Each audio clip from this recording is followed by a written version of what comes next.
Dr. Gangle Balronale presents Bedwetting and Bed Soiling Parental Guide. नमस्ते प्यारे माता पिता, आज हम दो कॉमन बातों पे बात करेंगे। बिस्तर गीला करना, जिसे एन्यूरेसिस भी कहते हैं, और सॉइलिंग एक्सीडेंट्स, जिन्हें एनकोप्रेसिस कहते हैं। हम समझते हैं कि ये परेशानियां आपके और आपके बच्चे दोनों के लिए स्ट्रेसफुल हो सकती हैं।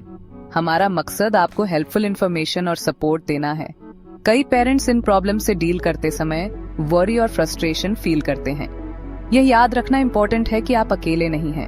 हम आपको एम्पैथी और प्रैक्टिकल एडवाइस देने के लिए यहाँ हैं। बिस्तर गीला करना तब होता है जब एक बच्चा अनजाने में अपने बिस्तर या कपड़े पे पेशाब कर देता है। सॉइलिंग एक्सीडेंट्स का मतलब है कि बच्चा गलत जगहों पर, जैसे अंडरवियर में, पॉटी कर देता है। ये सिचुएशंस खासकर छोटे बच्चों में काफी नॉर्मल हैं। आइए हर टॉपिक को डीपली समझें, उनके रीजंस जानें और इफेक्टिव मैनेजमेंट स्ट्रेटजीज डिस्कस करें। याद रखें, पेशेंस और अंडरस्टैंडिंग आपके बच्चे को इन चैलेंजेस से ओवरकम करने में बहुत मदद करते हैं। बिस्तर गीला करना आम बात है, खासकर छोटे बच्चों में। अक्सर यह ग्रोइंग अप का एक हिस्सा होता है। जैसे जैसे बच्चे डेवलप होते हैं, उनका ब्लैडर कंट्रोल इंप्रूव होता है।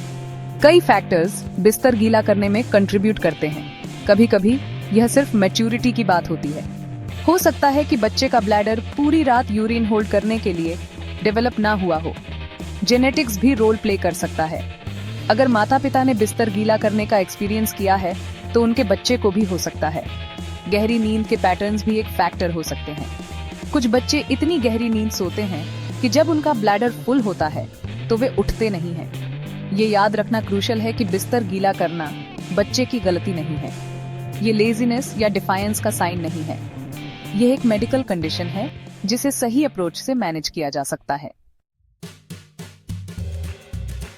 ज्यादातर बच्चे समय के साथ बिस्तर गीला करना बंद कर देते हैं, लेकिन कुछ इंस्टेंसेस ऐसे होते हैं जब डॉक्टर से कंसल्ट करना इम्पोर्टेंट होता है। अगर 6 साल की उम्र के बाद भी बिस्तर गीला करना जारी रहता है तो मेडिकल एडवाइस लेना अच्छा आइडिया है। आपका डॉक्टर आपके बच्चे की मेडिकल हिस्ट्री के बारे में पूछेगा, फिजिकल एग्जाम करेगा और शायद यूरिन टेस्ट भी रिक्वेस्ट करेगा। इससे किसी भी अंडरलाइंग मेडिकल कंडीशंस को रूल आउट करने में हेल्प मिलती है। अपने डॉक्टर के साथ अपनी किसी भी कंसर्न को डिस्कस करने में हेजिटेट न करें। अर्ली डायग्नोसिस और इंटरवेंशन बिस्तर गीला करने को इफेक्टिवली मैनेज करने के लिए की हैं। सही गाइडेंस और सपोर्ट के साथ आप अपने बच्चे को ड्राइनेस अचीव करने और कॉन्फिडेंस रिगेन करने में हेल्प कर सकते हैं। एक बार कोई भी मेडिकल कंसर्न्स एड्रेस हो जाने के बाद आप बिस्तर गीला करने को मैनेज करने के लिए घर पर कई स्ट्रेटजीज इंप्लीमेंट कर सकते हैं। एक consistent bed time routine establish करके स्टार्ट करें। इसमें एक काल्मिंग बैथ, एक बेड टाइम स्टोरी और एक फिक्स्ड स्लीप स्केड्यूल इंक्लूड हो सकता है।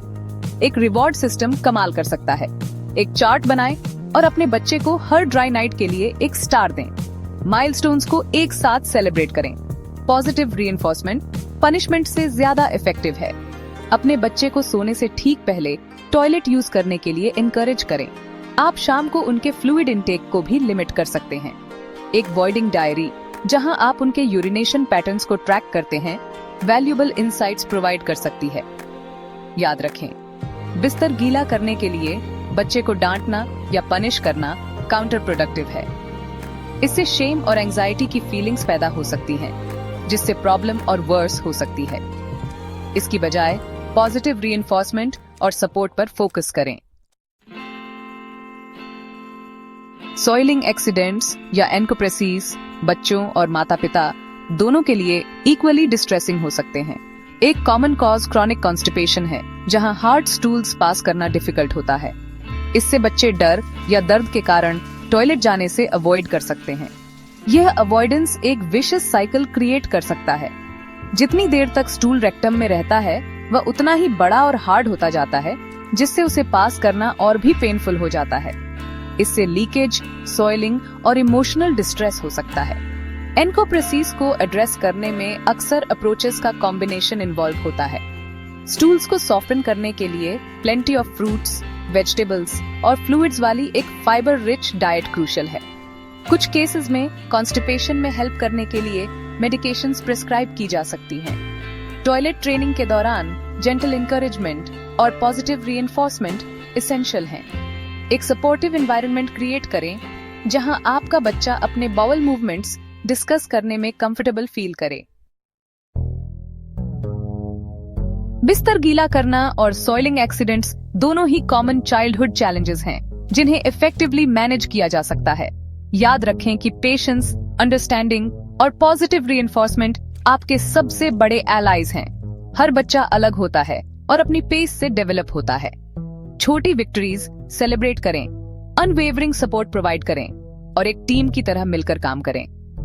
टाइम और कंसिस्टेंसी के साथ आप अपने बच्चे को इन हर्डल्स को ओवरकम करने और थ्राइव करने में हेल्प कर सकते हैं। अगर आप ओवरवेल्म्ड फील कर रहे हैं या प्रॉब्लम परसिस्ट करती है, तो प्रोफेशनल गाइडेंस लेने में हेजिटेट न करें। सही अप्रोच और ढेर सारे प्यार के साथ आप इन चैलेंजेस को नेविगेट कर सकते हैं और अपने बच्चे की वेल बीइंग को सपोर्ट कर सकते हैं।